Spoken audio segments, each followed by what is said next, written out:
community complexion and composition had changed too.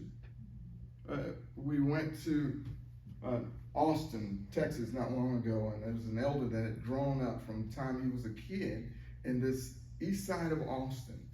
And he just had this wonderful view of it. And now he's an elder back there at a church that started back in the 80s, some years after he grew up and went off to college and everything and become successful and retired. And he comes back as an elder there, and now he wants to evangelize the neighborhood that he grew up in. Well, you can imagine, it had totally changed. We have to find out what's in the soul before we, and what is needed in the soul, all right? What we found out there on the east side of Austin was regenification had taken place, and regentrification, however you say that, but y'all know what I'm talking about. And it was like little San Francisco, all right? It was like Silicon Valley. It was like all these yuppies had moved in and were flying their rainbow flags. They had no use or interest, all right? We, had they not, we were at, so there really needed to be more effort to do maybe some what was just spoken of by the previous speaker, Brother Ferguson. I may have gotten his name wrong, but more some benevolence, some more edification. How do we, before we do some evangelism, right? Okay, and so we went to Kelton, Pennsylvania, and there again, one of the men had been very successful. He retired, had lots of resources. He wanted to fly all of us up there, a whole team of us, and put us all up in hotels and take care of us and provide. Had no idea that every door that we knocked, and they had been sending house to house, heart to heart, all over that area, had no idea that every door that we would knock would swing open wide with a big smile. And we started talking, and they had no clue what we were saying. They were immigrants. That Kelton, Pennsylvania had become the mushroom capital of the nation. And here you had all of these immigrants there taking care of mushrooms, could not speak English. We could not speak Spanish. And no one in the congregation could speak Spanish. So there has to be some soil, you get my point? Simple soil testing, some assessment, some community assessment. We can't just go on. And then habanero, preparing the congregation to know how to use the foundation. Habanero, everybody familiar with habanero program? Okay, all right. The visitation program. Imagine we go out and we door knock and we get folks to visit and come, and folks at the church do not have an organized, deliberate, and intentional way of dealing with visitors, right? Everybody thinks somebody, anybody, right? But guess who did it? Nobody, okay? And we've all been to that congregation, right? At some point in time where you were the guest there, and right after service, all the folk gathered up, talked about where they were gonna go eat. Grandma's house, what you gonna bring? What you bake? What you have? And you're just there as a guest, and you end up just kind of like, okay. This is why, these sort of things need to be done and set up. And that's where home missions comes in, okay? And they'll do a 3-year. I'm not sure if you're familiar or have seen, and I encourage you to get a copy of this, the Home Mission Handbook for Evangelists, all right? It goes through the details of what this is involved. And not only that, but have some resources in place. Where in our cities and neighborhoods is meth, coke, all kinds of drugs and addiction, including fentanyl, not a problem, all right? some of these people are trying to escape that. Well, Home Mission, that John Orr is certified as a regional certifier to help congregations be able to have what's called a New Life Behavior Program. All right? So that we have the resources within, and it really doesn't take a whole lot, about 3 hours to get certified. I did it.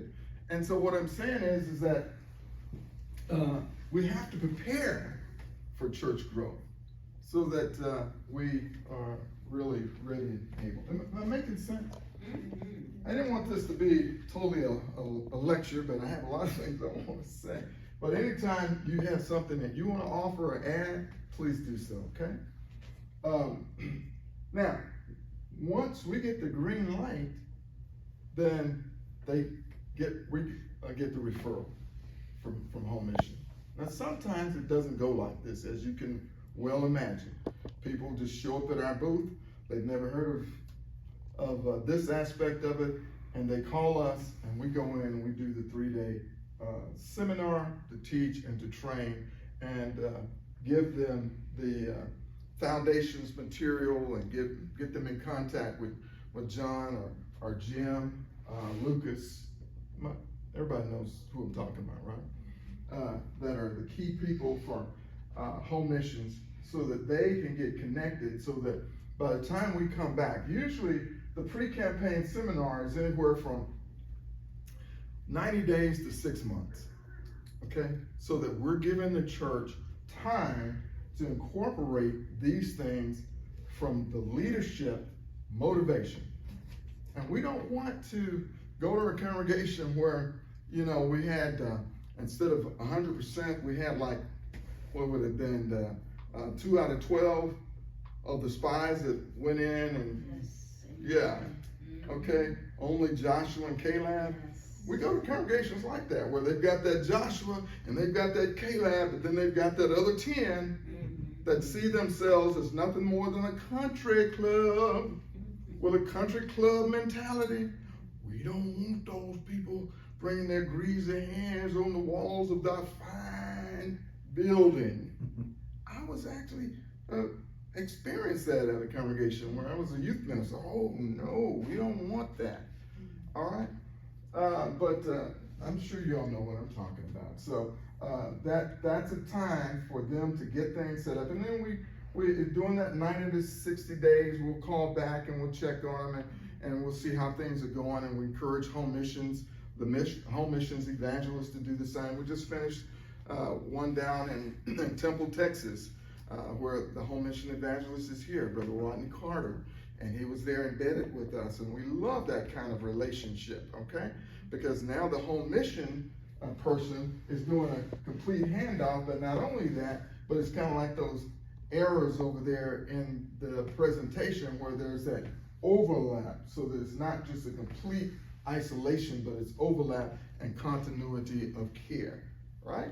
So, and all we're trying to do is help the local leadership fulfill Ephesians chapter 4, where the leadership that's been given the task of equipping the saints for the work of the ministry, so that the body of Christ will be edified.